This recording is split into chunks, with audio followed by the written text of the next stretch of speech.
ሰላም እንዴት ናችሁ? ይህ 433 ስፖርት በኢትዮጵያ የዩቲዩብ ቻናል ነው። ለዚህ ቻናል አዲስ ከሆናችሁ ሰብስክራይብ እያደረጋችሁ ቤተሰብ መሆናችሁ እንዳትረሱ። አዲስ ካልሆናችሁና ሰብስክራይብ ካደረጋችሁ ደግሞ ሼር በማድረግ ብዙ ቦታ እንድንደርስ እንድታደርጉ እንጠይቃችኋለን። ዛሬም በአዲስ ፕሮግራም ተገናኝተናል።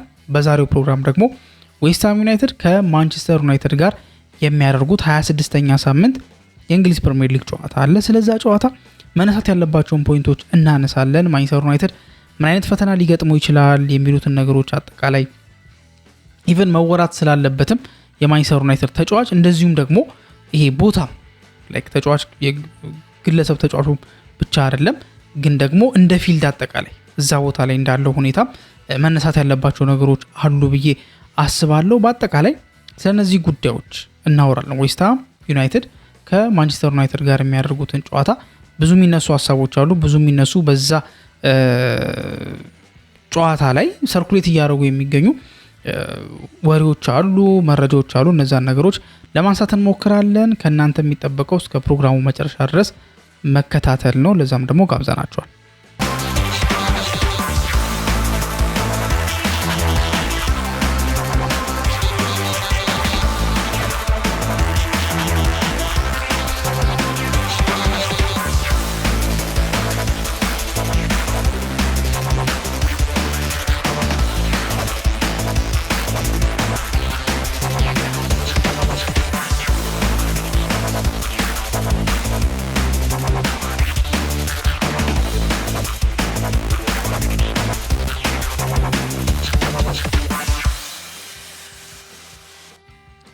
ዌስትሃም ዩናይትድ ከማንቸስተር ዩናይትድ ጋር የሚያደርጉት ጨዋታ እንግዲህ 26ኛ ሳምንት የእንግሊዝ ፕሪሚየር ሊግ ጨዋታ ነው።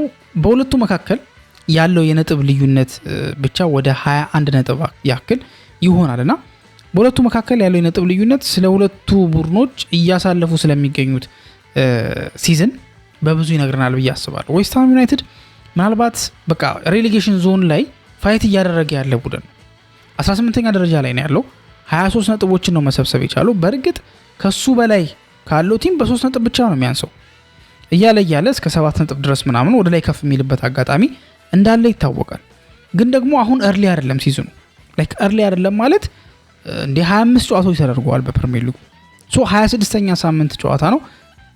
26ኛ ጨዋታ ነው። ሶ ይሄ 26ኛ ጨዋታ 25 ጨዋታዎች ተደርገው 25 ሳምንታት አልፈው ስቲል 18ኛ ደረጃ ላይ ካለና 23 ነጥብ ብቻ መሰብሰብ ከቻለ ዌስትሃም ያለበትን እንደ ቲም ያለበትን ደረጃ በዚህ መመልከት እንችላለን ብዬ አስባለሁ። ይሄ ብቻ አይደለም፣ 48 ጎሎች ተቆጥሮበታል። ከሱ በላይ ወይ ደግሞ ከዌስትሃም በላይ ጎል የተቆጠረበት እንግዲህ 48 ጎል ተቆጥሮበታል ብያችኋለሁ። ከዌስትሃም በላይ ጎል የተቆጠረበት በርንሌ ነው። 49 ጎሎች ናቸው የተቆጠሩበት። ስለዚህ በጣም ጎል የሚቆጠርበት ቡድን ነው። በዛ ላይ ደግሞ ደረጃው ደግሞ ሬሌጌሽን ዞን ላይ ነው ያለው። ነጥቡ በጣም ሎ የሚባል ነው። በዚህ ቢያንስ በጨዋታ አንድ ነጥብ እንኳን የማያገኝበትን ሁኔታ ነው እየተመለከትን ያለው። ምክንያቱም 25 ያክል ጨዋታዎች ተደርገዋል። 25 ያክል ጨዋታዎች ተደርገው 23 ነጥብ ብቻ ነው ያሳቀው።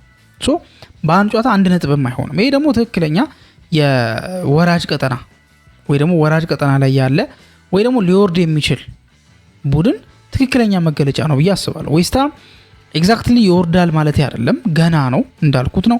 ገና ጨዋታዎች ይቀራሉ፣ ወደ 13 ያክል ጨዋታዎች ይቀራሉ። ሶ በእነዛ ጨዋታዎች ላይ የሚፈጠረው ነገር አይታወቅም።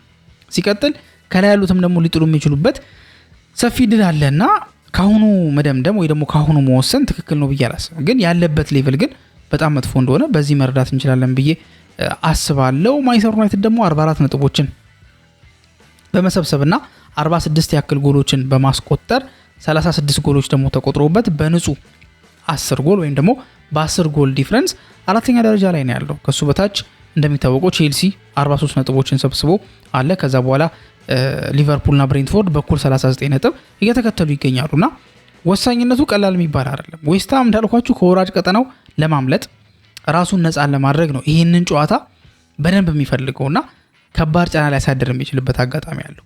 ማንቸስተር ዩናይትድ ደግሞ ቶፕ 4 ላይ እየተፎካከረ ነው ያለው። ያ ብቻ አይደለም፣ 4 ተከታታይ ጨዋታዎችን አሸንፎ 5ኛ ጨዋታውን እየጠበቀ ነው።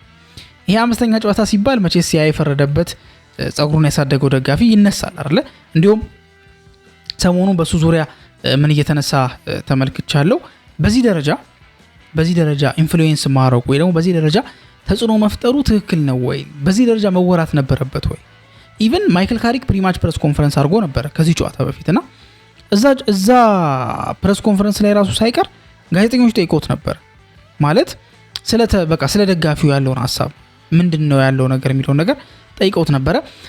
ማይክል ካሪክም ያው ለመዋሸት ብዙም አልፈለገም ወይ ደግሞ አልሞከረም።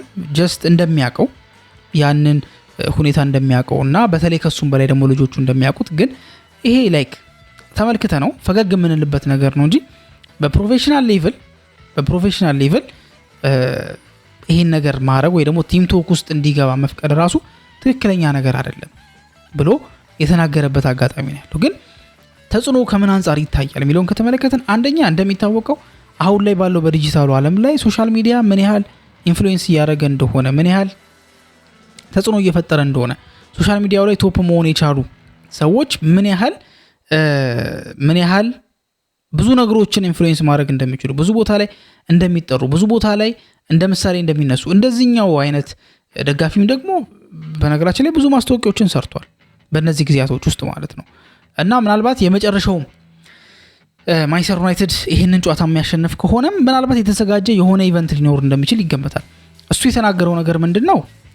ጀስት ስትሪም ሊኖር ይችላል፣ ላይክ ላይቭ ስትሪም ሊኖር ይችላል ወይ ደግሞ ዋች አሎንግ የሚባል ነገር አለ አይደለ? አንድ ላይ የማየት ነገር ልክ ማርክ ጎልብሪጅ የሚያደርገው ውጤት ስኮር ይጽፋል፣ እሱ ነው የሚታየው።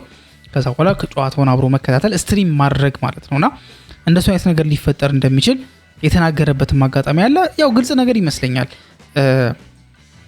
ትኩረት ሁሉ ልክ ማንቸስተር ዩናይትድ አምስተኛ ጨዋታው ላይ እንደሚሆነው ሁሉ ትኩረት ሁሉ እዚህ ደጋፊ ላይ ነው የሚሆነው። ምክንያቱም አንዴ የጀመረው ነገር አለ፣ በቃ ተጽዕኖ ፈጥሯል፣ መነጋገሪያ ሆኗል። ታዲያ ተጽዕኖ መፍጠሩ በቃ ምንም ማድረግ አይቻልም። አሁን ላይ የሶሻል ሚዲያ ዘመን ነው። ሶ በቃ ኬንድሪክ ላማር እንዳለው ነው ላይክ ኢንፍሉዌንስን ፌክ ማድረግ አይቻልም። ሶ አንድ ሰው ተጽዕኖ ፈጣሪ ከሆነ ተጽዕኖ ከፈጠረ የሆኑ ግሩፕ ኦፍ ፒፕል ከተከተሉት የሆኑ ግሩፕ ኦፍ ፒፕል አክሴፕት ካደረጉት ያንን ተጽዕኖ ያ ተጽዕኖ ደግሞ ወደ ላይ ከፍ እያለ ከመጣና ብዙዎችን አፌክት የሚያደርግ ከሆነ በቃ ያ ሰው ኢንፍሉዌንሰር ነው፣ ምንም ማድረግ አይቻልም። ኢንፍሉዌንሱን ዲናይ ማድረግ አይቻልም። ምክንያቱም በቃ ጀስት ኢንፍሉዌንስ አድርጓል። ተወደደም ተጠላም ተጽዕኖ ፈጥሯል። ያንን ተጽዕኖ በምንም አይነት መልኩ መከላከል አይቻልም። በምንም አይነት መልኩ በቃ ወደ ኋላ አንዱ ማድረግ አይቻልም። ሶ ግዴታ ነው መቀበል ማለት ነው። ግን ደግሞ ከዚህ ላይክ ከሶሻል ሚዲያ ላይ እንደ ትሮል ነገር ነው ወይ ደግሞ ላይክ እንደ ፈን ነገር ነው። ግን ከዚህ ፈን ጀርባም ግን የሚናገሩ ትልቅ መልእክት አለ ብዬ አስባለሁ። ስለ ማንቸስተር ዩናይትድ የሚያሳውቀው ትልቅ ነገር አለ ብዬ አስባለሁ። ያም ነገር ምንድነው? ብዙዎች ይሄን ነገር ላይክ ትኩረት አልሰጡትም ነበር። ማንቸስተር ዩናይትድ 5 ጨዋታዎችን በተከታታይ ያሸነፈው ለመጨረሻ ጊዜ በኤሪክ ቴን ሃግ ጊዜ ነበር። ይሄንን ብዙ ሰው ረስቶታል ወይም ደግሞ በዛ ደረጃ እየከነከነው አልነበረም። ለምን አይታወቅም። ላይክ ከስንት አንዴ ነው ስታቶች ሲወጡ ምናምን እንትን የሚደረገው። ግን ሰው ደግሞ በዛ ደረጃ ያስታውሰዋል ማለት ግን አይደለም።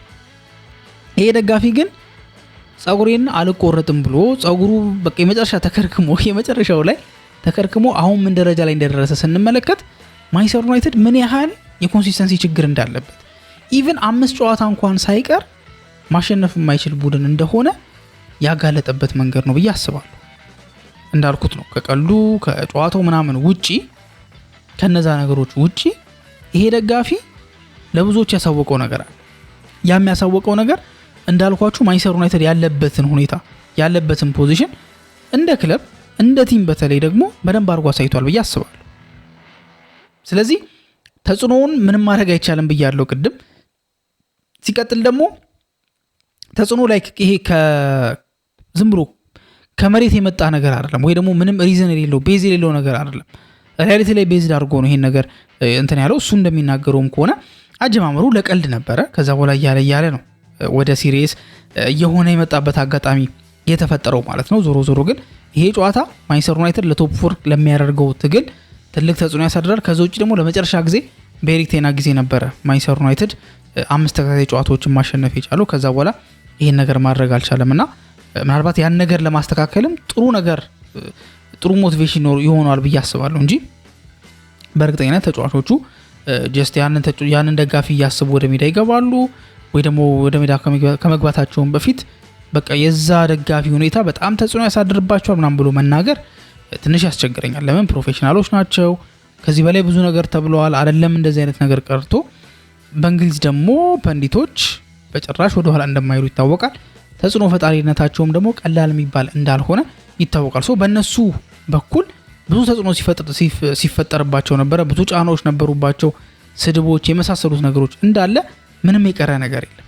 እነዚህ ሁሉ ነገሮች ያስተናገዱ ተጫዋቾች ጀስት በአንድ ደጋፊ ምክንያት ፓኒክ ያደርጋሉ ወይ ደግሞ እሱን ብቻ እያሰቡ ይጫወታሉ ብሎ ማሰብ ትንሽ የሚያስቸግር ይመስለኛል። ስለዚህ ልክ ማይክል ካሪክ እንዳለው ሁሉ በፕሮፌሽናል ደረጃ ቲምቶክ ውስጥ የምናስገባው ነገር አይደለም፣ ቲምቶክ ውስጥ የምናወራበት ነገር አይደለም። ግን ጀስት አውቀዋለሁ ብሎ ነበረ ተናግሮ የነበረው። ግን ከነዚህ አስፔክቶች አንጻር የደጋፊው ጉዳይ መነጋገሪያ ሊሆን ይችላል። ከዛ ውጪ ስለ ሴኒ ላመንስ ብዙ እየተወራ አይደለም የሚገኘው አይደለ። በማንቸስተር ዩናይትድ ቤት ስለ በረኛ ብዙ ካልተወራ፣ በተለይ ያለፉት አመታት ከተመለከትን ስለ በረኛ ብዙ ካልተወራ ተመስገን ነው የሚያስብለው አይደለም። ምክንያቱም ባለፉት ጊዜያቶች ላይ ስለ በረኛ ሲወራ በምን አይነት መልኩ ነበር ሲወራ የነበረው? በመጥፎ መንገድ።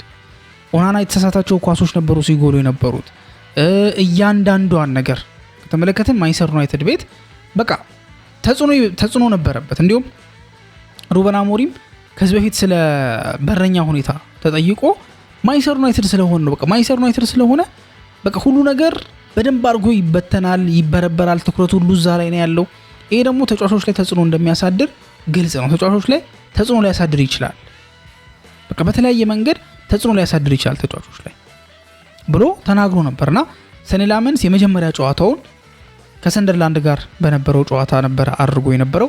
በክሊንሺት ነበረ ወጥቶ የነበረውና በክሊንሺት መውጣቱ ብቻ አይደለም፣ በዛ ሰዓት ቦክስ ውስጥ የነበረው ፕሬዘንስ፣ ከዛ አንዳንድ ሴቮቹ በጣም ክሬዚ የሚባል ሴቮችን አላደረገም፣ ወይ ደግሞ በጣም መጥፎ የሚባል አደገኛ የሚባል በቃ ኦልሞስት ጎል ሆነ የሚባል አይነት ሙከራ ብዙም ተደርጎበታል ብዬ አላስብም። ግን ከዛ ውጪ ግን ብዙ ነገሮቹ ናቸው ሰዎችን ሲስብ የነበረው። በፊት ከነበሩት በረኞችም አንጻር እንዲያው ሲቀለድ ነበር አይደለ። ልክ ሴኒ ላመንስ በጣም ዘሞስት ቤዚክ የሚባለውን ነገር ነው አድርጎ የወጣው የነበረው። ግን በቃ የዩናይትድ ደጋፊ እንዳለ በዩናይትድ ዙሪያ ያሉ ሰዎች በቃ ተገርመው ነበረ ሲያወሩ የነበረው እንዴ በረኛ ምናምን። ከዛ ፐርፎርማንሱ ሲታይ ይሄ በጣም ለጎል የቀረበ አይነት ልክ አሁን ቅርብ ጊዜ እንደሚያድናቸው አይነት ኳሶችን አድኖ አይደለም የተወራለት። ማንቸስተር ዩናይትድ ቤት ምን ያህል በረኞቹ መጥፎ እንደነበሩ ኢቭን ቤዚክ ነገሩን እንኳን እያሟሉ እንዳልነበረ በዚህ መመልከት እንችላለን። ምክንያቱም ቤዚክ ነገሩን ያሟላው አንድ በረኛ ሙሉ በሙሉ እነሱን ከጨዋታ ውጭ አድርጎ ስለነሱ ማንም አያወራም። ኢቭን ስለ ሴኒ ላመንስም ማንም አያወራም። ይሄ ደግሞ ጥሩ ነገር ነው አይደለም። ምክንያቱም አንደኛ ብዙ ፊልዶች ላይ ወይ ደግሞ ብዙ ኤሪያዎች ላይ በሜዳው ተጽዕኖ እየፈጠሩ ነው የሚገኙ ተጫዋቾችና ሚዲያውም ደጋፊውም ትኩረት ማድረግ የፈለገው ትኩረት እያደረገ የሚገኘው እዛ አካባቢ ያሉት ጋር። ለምሳሌ እንደ ማቲያስ ኩኛ በዛሽ ዳንሱ ራሱ ምን ያህል እንደተወራ ተመልክተናል። እነ ብራያን ምቡሞ ጋር አሁን ደግሞ ብሩኖ ፈርናንዴዝም ወደ አቋሙ የተመለሰበትን መንገድ ተመልክተናል። አቋሙ ወርዷል ብሎ መናገር ትንሽ ቢያስቸግርም ግን ከቦታው ግን ለቆ 6 ቁጥር ቦታ ላይ ነበር ሲጫወት የነበረው። ያው እሱ ደግሞ ከኳስ ጋር ነው መጫወት የሚፈልገው፣ ክሬቲቭ ተጫዋች ነው ምናምን ነገርና አሁን ላይ ያው ተመልሷል ማለት ይቻላልና እነዚህ ተጫዋቾች ጀስት ተቆጣጥረውታል ማለት ይቻላል። ላይክ ፊት ለፊት ላይ እየተከናወነ ያለውን ጥሩ ነገርና ከኋላ ግን ሴኒ ላመንስ እያፈሰሰ ስላልሆነ ወይ ደግሞ በቀላሉ ጎሎች የተቆጠሩበት ስላልሆነ ጀስት ስለሱ እየተወራ ራሱ አይደለም የሚገኘው። በቃ ጥሩ በረኛ ነው፣ እያደረገ ያለው እንቅስቃሴ በጣም አስደናቂ ነው። ግን አሁንም እንትን እያተባለበት አይደለም። አሁንም ይሄ ስለሱ እየተወራ አይደለም። እንዳልኳችሁ ነው ማንቸስተር ዩናይትድ ቤት ስለ በረኛ ከተነሳ ወይ ደግሞ ስለ በረኛ ከተወራ በመጥፎ መንገድ ነው የሚወራው፣ በመጥፎ ሁኔታ ማለት ነው። ስለዚህ ሴኒ ላመንስ ሲመጣ ስለ በረኛ የነበረው ወሬ ኦልሞስት እየጠፋ በቃ ቤዚክ እየሆነ መጣ። ኦፍ ኮርስ በጣም አንቢሊቨብል የሆኑ ሴቮችን እኮ ሲያደርግ ይወራለታል፣ ሙገሶች አሉት፣ ብዙ ነገሮች አሉት። ግን ልክ እነ ኦናና በነበሩበት ሰዓት ላይ እንደነበረው ትኩረት ግን በረኛ ላይ አሁን የለም። ለምን? ሴኒ ላመንስ በመጀመሪያዎቹ ጨዋታዎች ላይ ነበር ትኩረቱ የነበረው።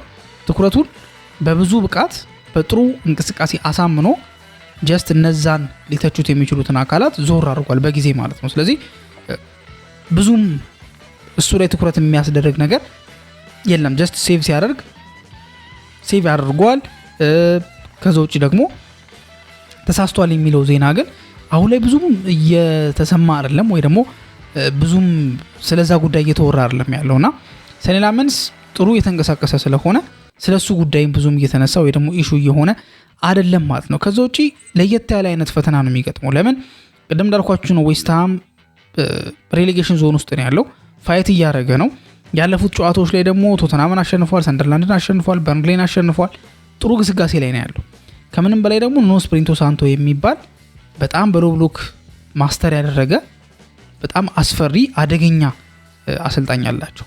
ስለዚህ ማንቸስተር ዩናይትዶች እንዲፈሩ ወይ ደግሞ መጠንቀቅ ካለባቸው እነዚህን ጉዳዮች መጠንቀቅ ይኖርባቸዋል ማለት ነው። የእናንተ ሐሳብ ግን ምንድነው ስለዚህ ጨዋታ የሚለውን ነገር ደግሞ በኮሜንት ሴክሽን ላይ ታስቀምጡልን እንጠይቃችኋለን። እስካሁን ድረስ ስለተከታተላችሁ እናመሰግናለን። በቀጣይ ፕሮግራም እስከምንገናኝ ድረስ መልካም ጊዜ ይሁንላችሁ።